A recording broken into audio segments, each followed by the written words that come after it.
سڵاو هەڵبژاردن کۆتایی هات لە گرنگترین دیاردەکانی هەڵبژاردن دابەزینی دراماتیکیانەی دەنگی ئیسلامیەکان بوو. ئایا ئەم دابەزینە هۆکاری سیاسی لە پشتە یاخود هۆکارەکان فکری و کۆمەڵایەتین؟ بینەرمان. پاشەکشەی هێزەکانی ئۆپۆزیسیۆن و لە ناویشیاندا پارت و بزوتنەوەی ئیسلامیەکان لە هەڵبژاردنەکانی ئەم جارەی پەرلەمانی کوردستاندا هەم لە ناو دەستەبژێری ڕۆشنبیری و هەم لە ناو خودی ئیسلامیەکاندا بووە بەهۆی هەڵوێستە لەسەرکردن. ئیسلامیەکان پاش چەندین دەیە لە خەباتی چەکداری و هەوڵی بانکخوازی و ئیشی سیاسی و پەرلەمانتاری ئەمڕۆ لە هەموو کات زیاتر لە قەیراندان. تێکەڵکردنی ڕەهەندی پەروەردەیی و کۆمەڵایەتی و بانکخوازی بەکاری سیاسی وای لە هێزە ئیسلامیەکان کردووە زۆرتر وەک ڕێکخراوی کۆمەڵگەی مەدەنی و سپۆنسەری بەرنامەی تەلەڤیزیۆنی دەربکەون کە زیاتر خەریکی ئاراستەکردنی کۆمەلگان لە ڕێگەی وەعز و گوتاری ئەخلاقی ئاینیانەوە کە لە زۆر حاڵەتدا بەهۆی کۆپیکردنی ئەم گوتارە لە کۆمەلگا دواکەوتوەکانی وەک خەلیج و وڵاتانی تری وەکو مسر نەکەر نەیانتوانیوە لەگەڵ سەلیقەی باوی کوردەواری بگونجێن بەڵکو لە زۆر حاڵەتدا وتار و پەیامەکانیان وەک شتێکی نامۆ دەرکەوتووە. زۆرجار ئیسلامیەکان ئەو ڕەخنەیەشیان لێدەگیرێت کە هەمیشە پێیەکیان لە ناو ئۆپۆزیسیۆندا بوو و پێیەکیان لە ناو حکوومەتدا و لەم نێوەندەشدا نەیانتوانیوە وەک پێویست هیچ کام لە ئەرکەکانیان بە تەواوی جێبەجێ بکەن. ئیسلامیەکانی کوردستان سەرەڕای کاریگەریان لەسەر بواری کۆمەڵایەتی کوردستان بەڵام لە ئاستە سیاسیەکەدا خۆشیان دان بەوە دادەنێن کە پێویستیان بە گۆڕین و ڕیفۆرمکردن هەیە لە بەرنامە و پلانی سیاسیدا بە جۆرێک کە بتوانن لە هێزێکی لاواز و پاشکۆ ببن بە هێزێکی کاریگەر. دەپرسین ئایا هێز و پارتە ئیسلامیەکان توانیویانە لە نێوان بزاوتی ئیسلامی جیهانی و بزوتنەوەی نەتەوایەتیدا هاوسەنگی دروست بکەن؟ ئایا مۆدێلی سەلەفی و باوی جیهانی ئیسلامی عەرەبی تا چەند لەگەڵ لایەنی ڕۆحی و پێکاتەی کۆمەڵگای کوردەواریدا دەگونجێت؟ مامۆستا ئەبوبەکر بەڕێزت پەرلەمانتاریە گرتوبووی ئێستاش بۆ دەورەی تازە دەرچیتەوە بەڵام لە 150 دابەزیوە وایە؟ بۆ ئێمە بەعام تەوژمی ئیسلامی دەنگەکانی دابەزیوە بە ئێمە و بزوتنەوە و کۆمەڵ هەرسێکمان هەر ئێمە یەکگرتووی ئیسلامی کوردستان 130,000 دەنگمان لە چاو 2013 کەمی کرد. زائد بزوتنەوەش بزوتنەوە 23,000 دەنگی هەبوو لەوە ناچێت 4-5,000 دەنگی هێناوێتەوە. کۆمەڵی ئیسلامیش لە 130,000 دەنگەوە هاتوۆتە سەر 130,000 دەنگ واتە هەرسێکمان بەعام کەمی کردوەتەوانێ. هۆکارەکانی ئەم کەمبوونەوەیە من بۆ چەند خاڵێکی دەجێڕمەوانێ. یەکەم ئەو تێکەڵاوکردنی بوعدی دەعوە و بوعدی سیاست وا ئەکا کە تۆ کەلتور و فقه و تەفسیر بێنیە ناو دنیای سیاستەوە بەسەر ئیخوان مسلمین وانە بووە کە ئەمەش باری سیاست گرانترەکات. دووەم لەم چەند ساڵەیە تەوژمی تونڕەوی هەڵکشانێکی گەورەی بەخۆوە بینی لە عێراق و لە ناوچەکەیە وەکو داعش و قاعیدەش ئەمەش بتوێنێتەوە ڕنگدانەوەی نەرێنی بووە لەسەر ئیسلامیەکان. سێم هەر ئەوەی کە لە ڕۆژهەڵاتی ناوەڕاستە و ئەوەی کە بەسەر ئیخوان داهات ئەمیش کاریگەری بووە. لە لایەکی تری شەوانە دابەشبوونی ئیسلامیەکان لە ناو خۆیاندا خەڵک ئەم قسە سادەیە کاڵێ کە ئەمان یەخوا و یەک قورئان و یەک قیبلەیان هەیە بۆ جیاوازن حتا باش ئەوە تاوانی چیە کە خەڵک وازانە یەکخوا و یەک قیبلە خۆ پارتیەکەش یەکخوا و یەک قیبلەی هەیە لەگەڵ تۆیە بۆ تۆ بە ساحەبی ئەو نەبووە بە ساحەبی ئەو لە کوردستانە فرەی سیاسی بۆ هێزە نیشتیمانی و کوردستانەکان تا ڕادێک تەفەهم کراوە بەڵام بۆ هێزە ئیسلامیەکان هێشتا ئەم دابەشبوونە قابلی لێگەشتە ببوورە مامەسە تۆ پێتوانی خەتای خۆتەوە کە خۆت کردەوە بە ساحەبی خوا و ئیسلام و دین نەگەوەکو حیزبێکی سیاسی طبیعی ئاخرنا ئێمە بتێونێتێت کە ناومان حیزبێکی ئیسلامیە کە خەڵگە بینێ سێ تەوژمی ئەوە تاوانەکەی و منافەسە یەکی شەکەن مەسەلەن ئەم ئیسلامیانە ئەوەنەی تۆمەت و تەشهیر و قسەی ناڕەوایان دەیان تۆمەتیاندایە بە هاو ئاواز و بە چیوچی لە قەڵەمیاندان یان لەناو ڕەگەڵکەوت و بۆ نمونەیانی ئەم حیزبە ئیسلامی هەبی هەموو هیوا و ئامانجەکەی ئەوە بێ پێش ئەوی تر باتەوە یان بگاتە ئاستی ئەو ئەمە بتێونێتەوە تەسیراتی بووە. خاڵێکی تریژەوەیە کە لە خەیاڵدانی تاچی کۆمەڵگەی کوردیە هێشتا ئەم هێزە نیشتیمانی و قەومی و ئێلمانیانە ئەمانە خاوەنی بزافی ڕزگاری خوازی گەلی کوردن هێشتا قەناعەتی نەکردووە کە ئیسلامیەکان خاوەنی ئەمە بۆ قەناعەتی نەکردو لەبەرەوەی حزوریان نەبووە بەم ناوەوە ینی کە لە خەباتی گەلەکەمانە ئەنی خەتاکە هی خۆتە بەڵێ من هەموو جارە ئەڵە مێساگەرێکی تو ئیسلامی کوردستان لە هەشتاکان لە دەرەوە بواە 4 کەپری لە قەرەداک و لە شارباژێر هەبواە و 6 بەیاننامەی دەرکردا بڕوخێ بەعەز ئێستا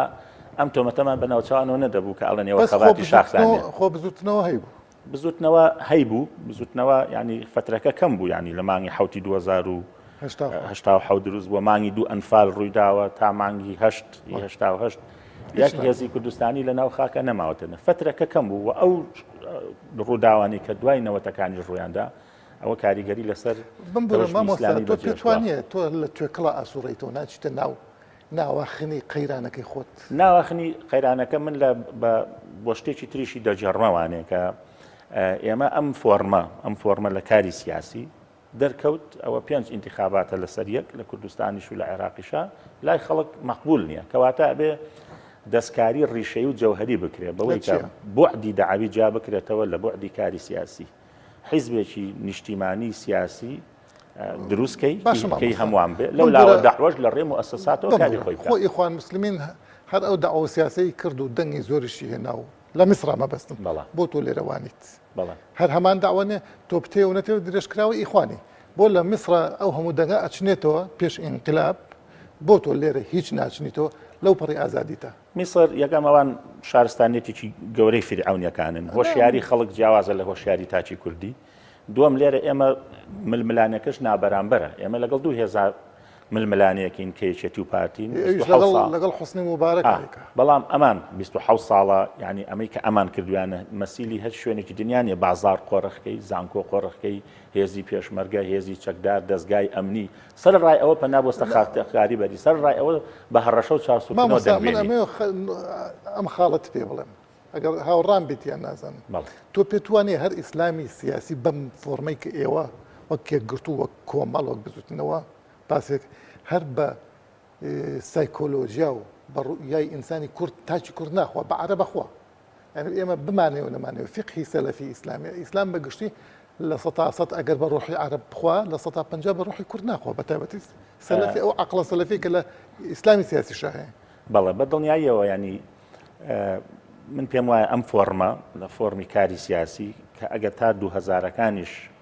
کاریگەری هەبوو بێت لە 2000ەکان لە دوای پرۆسی سیاسی لە عێراقا دەرکەوت کە خەڵک ئەم فۆرمەی لا مەقبول نییە بۆیە ئەگەر ئیسلامیەکان بیانەوێت یعنی بگەڕێنەوە بۆ پێگەی خۆیان یەکەم ئەبێ کار لەسەر ژێرخانی کۆمەلگاکەن ئەوان بڕۆنەوە کار لەسەر گەنج و کار لەسەر قیەم و بەهاکان کەن کە ئەمڕۆ جا باشە ئەوە باشە هەر ئەسڵەن پێتان باشە ئەو عەقڵیەتی کە ئێوە خۆتان بڵاوتان کردوتەوە بەڵێ بەڵام ئەمەی ئێمە کە کردومانە پێم وایە خزمەتێکی زۆری کردووە بۆتە حازینەیەک بۆ سەرهەڵدانی توندڕەویش ئەو عەقڵیەتە سەلەفیە بەعەکسەوە ئێمە مەسەلەن هێزێکی وەکو یەکگرتوو ڕەجی توندڕەویمان وشە کرد لە کوردستانە جەنابەت باشە زانی کە لە کەرکووک و مەخمور و گوێر 30 کیلۆمەترێک لە هەرێمی کوردستانەوە دوور بوون کەمترین ڕێژەی داعش ئی باشووری کوردستان لە ناو ڕیزەکانی داعشا بووە ئوسترالی و سویدی و نەروێجی زیاتر بووە کەواتە یەکگرتوو بەڕای من لە دوو بوارە سەرکەوت لە بواری تۆ بە ئەو بۆ ئازادی یەکگرتووە بجێڕێتەوە بەوەی کە هەر عەقڵی ئینسانی کورد بەوە ناخوا عەقڵی ئینسانی کورد یعنی لەگەڵ تونند و تیژایە لەگەڵ ڕێزمە تیژی دینی نا لە 170 تاچی کورد چەچی لە ماڵەکان لە 170 بڕای بە پۆلیس و دادگانیە باشە توندی دینی نا توندی نەتەوەی خێڵ مەمەستۆرا من بۆ یەکگرتووی دەجێڕمەوە چونکە یەکگرتوو بە گوتاری بە بانکخوازەکانی بە رادیۆ و تەلەڤیزۆن و میدیاکەی 27 ساڵە ئێمە بۆ خۆت بیرت دێ کە ئێمە یەکێتی نیشتیمانی بزوتنەوەی ئیسلامی لە شەڕدا بوون ئێمە ئەم کاتوتمانەمە شەڕی دوو لایەنی سیاسیە شەڕی کوفر و ئیمان نییە کەواتە ئێمە لە ڕووی فکریەوە سەرکەوتوین لە ڕووی دەعەویشەوە تۆ توانیوتە کاریگەری بەجێ بێڵی ئەمەی کە ئەمڕۆ پێوترێ ئیسلامی میلی لانی کەم 2.5 ملیۆن کەس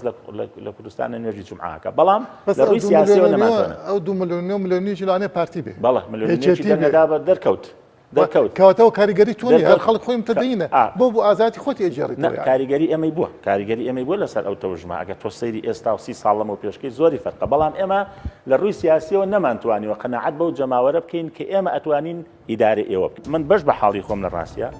بڕوان بە فۆرمێکی ئیسلامی کوردی هەیە سەبارەت بە پاشەکشێ و دابەزینی دەنگی هێزە ئیسلامیەکان دەپرسین ئایا لە بنەڕەتدا پرۆژەی ئیسلامی سیاسی لە قەیراندایە لەسەر ئاستی جیهانی یان کەمبوونەوەی دەنگ و سەنگیان پەیوەستە بە هۆکارە ناوخۆیەکان. بۆچی دابەشبوون و یەکگرتنی ئیسلامیەکان هیچ لە دەرەنجامی ئەم حیزبانە ناگۆڕێت بە ئاراستەی بەرزبوونەوە؟ ئایا ئیسلامیەکان بوێری ئەوەیان هەیە کاری بانکخوازی لە کاری سیاسی جیا بکەنەوە؟ ئیسلامیەکان بەگشتی دەنگیان زۆر نزم بۆ تۆ ئەوەی کە ئاگادارین بە تایبەتی یەکگرتووی ئیسلامی کوردستان و بزوتنەوە کە بە یەک لیست دابەزی بوون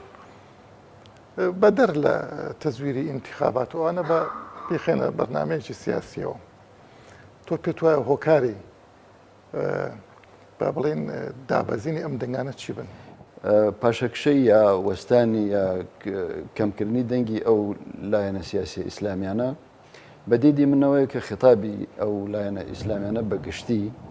خیتابێکی ئەخلاقی ئیجتیماعی ئەتوانم بڵێم تا ڕادەیەکیش فەلسەفیە ئەم جۆرە گوتارەش بۆ ممارەسەکردنی سیاست بێگومان وەکو بڵێن نە نخبە بە تەواوەتی لێتی ئەگا و نە خەڵکی عامیش بەگشتی لێتی ئەگا سیاسەتیش بریتە لە بەتایبەت پرۆسەی هەڵبژاردن دواندنی خەڵکی سادە و بە ئیستلاحە بەڵام بمبورە کۆمەڵایەتەکەی تۆ پێتوانێت ئیسلامیەکان لە هەموو کەس باشتر ئەتوانن خەڵکی سادە بدوێنن بە ناوی دین و بە ناوی قیامەت و شەهادەت و واجب و ئەیدوێنن بەس ناتوانن دەنگی کەسب بکەن چونکە کەسبکردنی دەنگ وەکو بڵێ لەژێر کاریگەری چەند فاکتەرێکی ترایە لە ڕۆی مەسەلەن داراییەوە لە ڕۆی سیاسیەوە لە ڕۆی ئیداریەوە ئەو خەڵکە عامەی کە گوێگرێت لە ئیسلامیەکان لەوانەیە قەناعەتی وابێت کە ئەم لایەنە ئیسلامیانە ئەو ناتوانن ئەو بەرژەوەندیانەی بۆ دابین بکەن ڕاستە وەکو ئەخلاق و فەلسفە و سلوک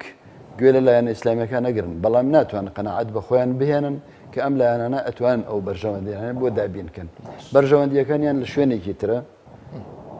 گوتارە ئەخلاقیێش لە دوای عەلی باشە و خواردن لەگەڵ معاویە بالضبط ئەوەیە ینی خەڵکی کوردستان لێکی داوەتەوە کە لایەنە ئیسلامیەکان بەگشتی لە ڕووی ڕەوشتەوە لە ڕووی ئەدای تاکە کەسیەوە نمونە و پێشەنگ و خەڵکی باشن بەڵام لەوانەیە بۆ سیاست ناڵێم ناتوانن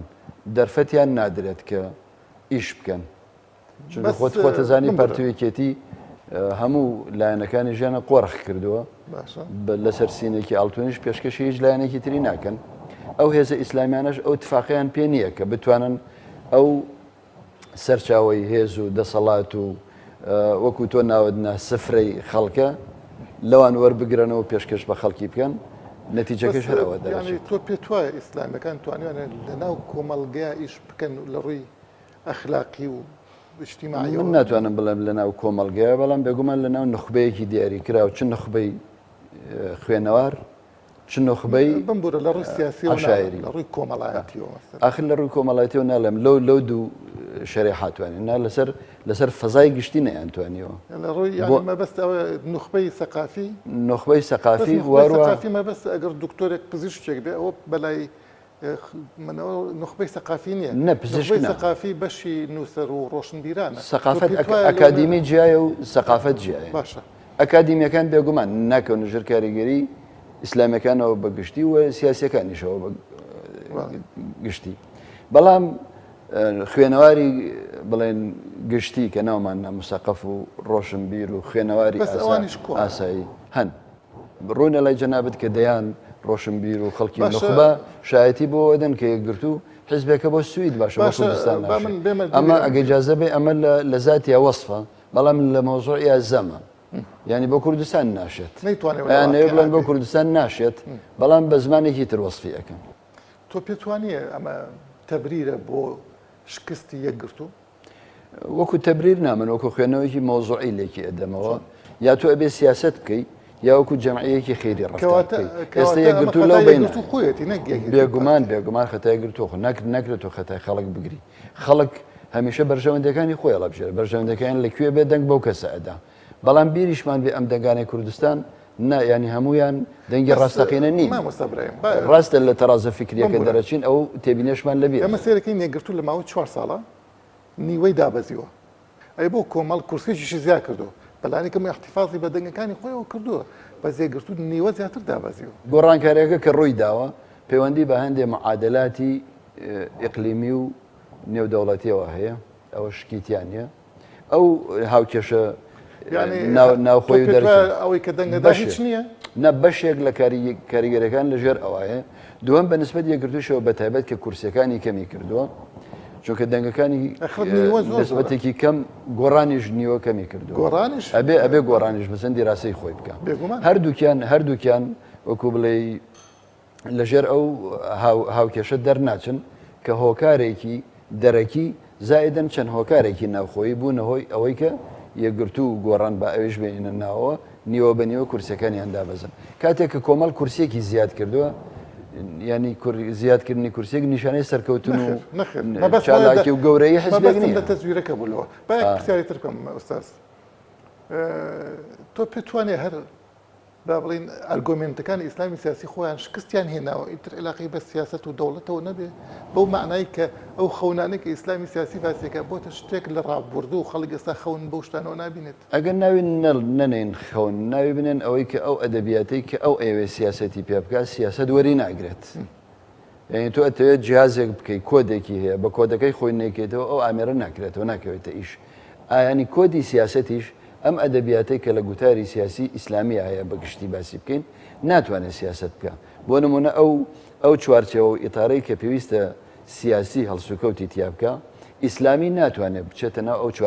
چوارچەوەیەوە کە هەندێک پەیوەندی بە بیرکردنەوە و تێڕوانینی بۆ ژیان بۆ ئابووری بۆ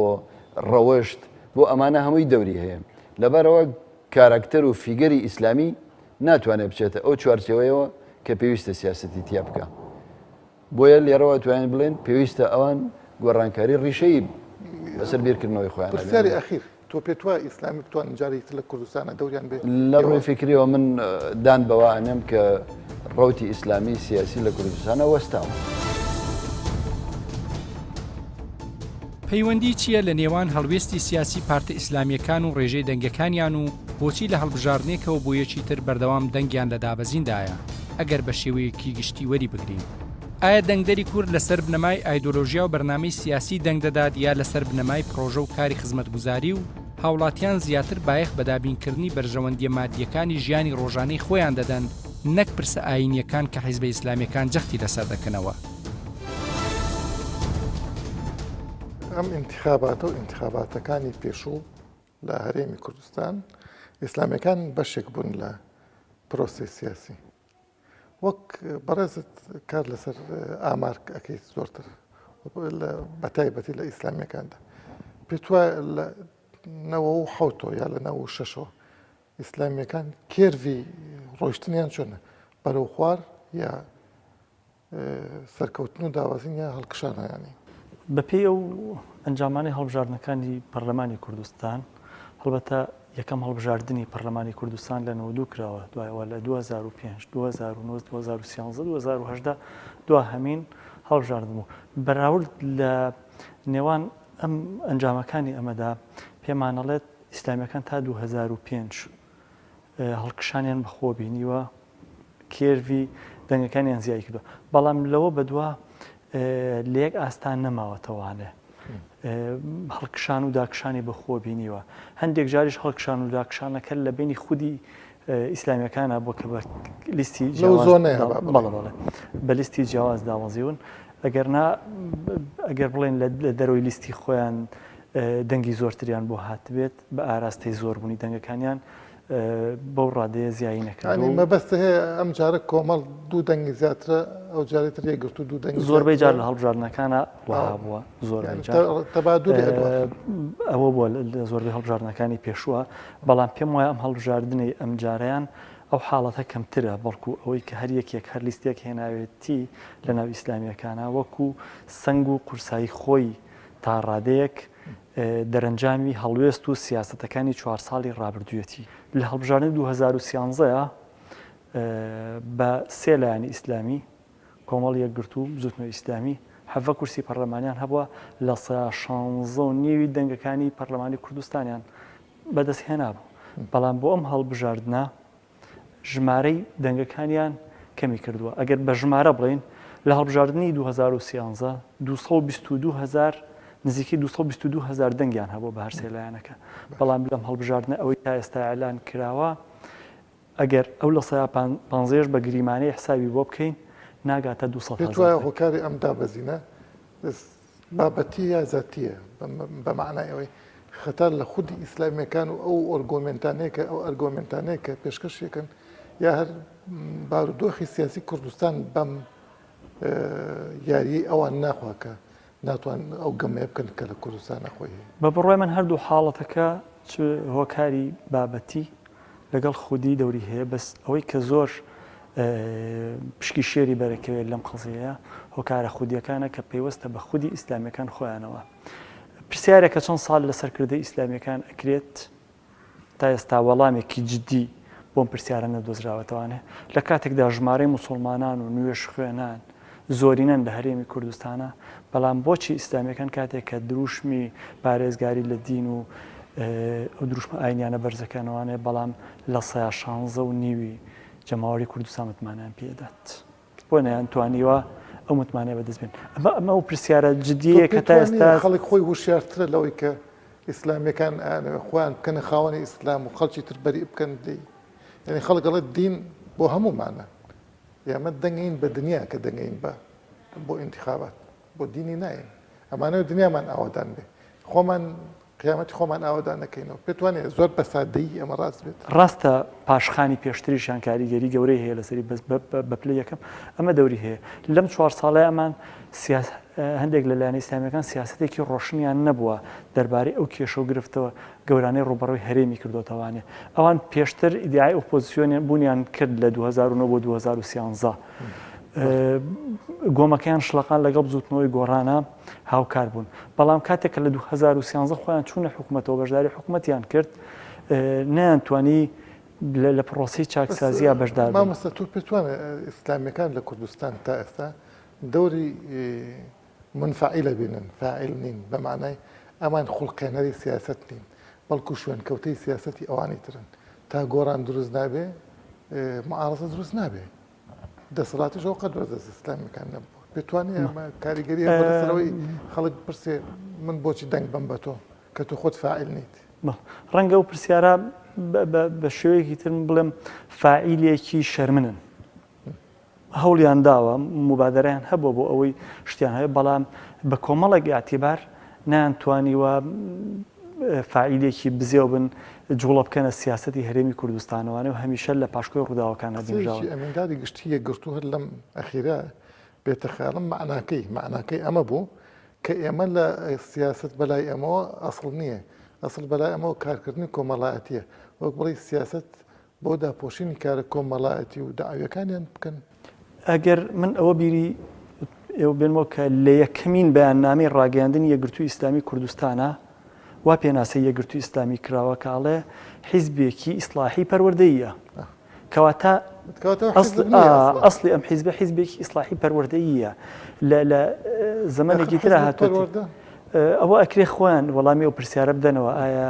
حیزب ئەجەندای سیاسی ئەبێ هەبێیان ئەجەندای پەروەردەیی ئیسلاحی پەروەردەیەکەیە کاریە کرد برەوی پەیدا کرد لە کاری خێرخوازیە لە کاری کۆمەڵایەتیە بەڵام کاتێک کە تێکەڵ بە